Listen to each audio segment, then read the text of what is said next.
ഇത് നമുക്ക് പാഷനാണെന്നുണ്ടെങ്കിൽ നമുക്ക് ഇതിനോട് ഭയങ്കര ഇഷ്ടമുണ്ടെന്നുണ്ടെങ്കിൽ നമ്മൾ എന്താണെങ്കിലും ഇത് കൂടത്തിൽ കൊണ്ട് നടക്കും. അത് നമുക്കിപ്പോൾ റിസൾട്ട് ഓറിയൻറ്റഡ് അല്ല. ഇപ്പം റിസൾട്ട് ഓറിയൻറ്റഡ് ആയിട്ട് വർക്ക് ചെയ്യാനായിട്ട് ഒക്കെ നമ്മളിപ്പോൾ മന്ത്ലി ടാർഗറ്റ് വെച്ചിട്ട് പണിയെടുക്കുന്ന പണികളാണെങ്കിലും ഓക്കെ, ഇത് നമുക്ക് തരുന്ന ഒരു കിക്ക് എന്ന് പറഞ്ഞാൽ വേറൊരു അനുഭവം തന്നെയാണ്. അത് ഞങ്ങൾ ആൾക്കാരുണ്ടെങ്കിലും കണ്ടിട്ടുണ്ട്.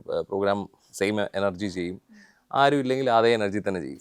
അതിപ്പം നമ്മളിപ്പം 10,000 ആൾക്കാർ ഫ്രണ്ടിലുള്ള അതേ എനർജിയിലാണ് ഞങ്ങൾ ഒരാളുള്ളപ്പോഴും ഞങ്ങൾ ചെയ്തിരുന്നത്. ഇപ്പോൾ ഉദാഹരണം പറയുകയാണെങ്കിൽ ചില അമ്പലങ്ങളിൽ പോകുമ്പോൾ നവീൻ നേരത്തെ പറഞ്ഞിട്ടുണ്ട് ഇൻ്റർവ്യൂവിൽ, ഒരാളൊക്കെ ഉള്ളൂ മുന്നിൽ. നമ്മുടെ മേ ബി നവീൻ്റെ അച്ഛനും അമ്മയും എൻ്റെ അച്ഛനും അമ്മയും ഉണ്ടാവും. അവരാണ് മെയിൻ ഓഡിയൻസ്. മിക്ക പരിപാടികൾക്കും അവർ നമ്മുടെ ഒപ്പം വരാറുണ്ട്. പിന്നെ സൗണ്ട് വർക്ക് ചെയ്യുന്ന ആൾ കാണും, പിന്നെ കമ്മിറ്റിയിലുള്ള 1-2 പേര്, അല്ലെങ്കിൽ 1-2 നാട്ടുകാർ. ആ സമയത്ത് നമ്മൾ പാടുന്നത് ഈ 2.5 മണിക്കൂർ. അത് ആളില്ല എന്ന് പറഞ്ഞിട്ട് നമ്മൾ 1 മണിക്കൂർ കൊണ്ട് പ്രോഗ്രാം നടത്തി നമ്മളിതുവരെ ഒരു സ്റ്റേജിൽ നമ്മൾ സ്റ്റോപ്പ് ചെയ്തിട്ടില്ല. നമ്മുടെ ആ ഫുൾ പ്രോഗ്രാം തന്നെ നമ്മൾ ചെയ്തിട്ട് പോന്നിട്ടുള്ളൂ. കാരണം നമ്മൾക്കത് ഭയങ്കര ഇഷ്ടമാണ് ആ പ്രോഗ്രാം ചെയ്യാനായിട്ട്.